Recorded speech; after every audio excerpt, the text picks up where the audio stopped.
Hi, Susan. Hi. Thanks for being with us today. And as a way of starting, I wonder if you could just share a little bit about your family. Well, I have a husband and two children. My daughter, Charlie Beth, will be 10 in just a couple of weeks. My son is 6. Ah, okay. And have you talked to them about not smoking at this point? I have, since they were young. How'd you start when they were young?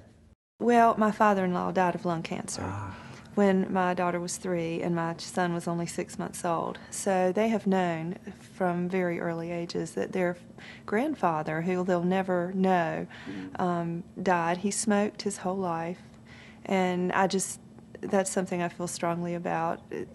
I did not want them to even consider smoking. So they know smoking is bad, smoking will kill you. since they feel so strongly about not smoking, I suppose you're out of the woods now and they're smoke-proof. I wish. I hope that that's had an influence on them, and I hope they'll continue to feel like that. What's the risk, though? I mean, I'm saying that with a smile because the risk is when they hit middle school, between 12 and 14, what's going to happen? They're going to be offered a chance to smoke, they're going to see some kids smoking, and they're going to rethink it. And you hope that the value they formed as young children is enough to carry them through those risks. But what do you think is going to be some of the other determining factors when they get to be middle school age? And you've got a 10-year-old, so it's only a couple of years away. I know. I do worry about peer pressure, especially with my daughter. She is very sweet, very loving, laid back, but she doesn't have a strong personality, and I see how much she's influenced by her peers in other ways. Kids are very susceptible to the short-term peer pressure, particularly in middle school when they want to fit in, they want to be part of the group, and if they see kids that are smoking as cool, then that's a real temptation to, to start smoking themselves. But then if they have a lot of other arguments in mind, my parents are really strongly against it, it'll make me, look bad over time, it'll make my clothes stink, my breath stink, I'll get in trouble. A lot of other good reasons to say, well, maybe I'll just not do it anyway. Well, we are very health conscious in our family. I'm a vegetarian. My daughter is a vegetarian. My son is experimenting with eating meat right now.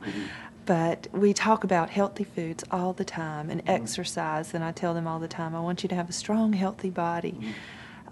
So I probably need to incorporate more of the non-smoking into those discussions too. Yeah. But the foundation, if you want to be healthy and you want to have a strong, healthy body, that's the foundation. The smoking can come into that, drug prevention can come into that, a lot of other things. What can you do to help your kids learn how to say no effectively when they're offered a cigarette by a peer? Have you ever tried any role-playing or anything like that? I have tried role-playing with bullying specifically. My son and daughter have both had situations on the bus, riding the bus home, where children are not nice, they may say ugly things, they may even push them a little bit, nothing very serious. But I did sit down with my son and daughter, and we talked about role-playing. What if I said this to you, and what would you say back?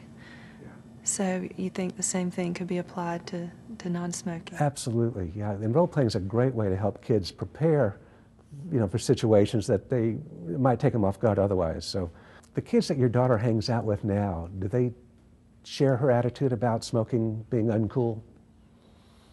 Or I'm sure they do. I'm sure they do. I'm pleased with the type of friends that she is choosing. They're good kids, they have similar interests, they're all athletic, they like to get out and play. So I think I hear that you really have to watch your children's friends. Yeah. The older they get. I worry about her self-esteem, but I feel good when I see her friends because I know they genuinely like her as a person and they have very positive activities. If you can get a group of friends together where the peer pressure is positive, everyone's talking about how bad peer pressure is, but peer pressure can be very useful also. It can encourage you to stay on a path that's, that's successful and working and healthy, as well as get you off onto the wrong road.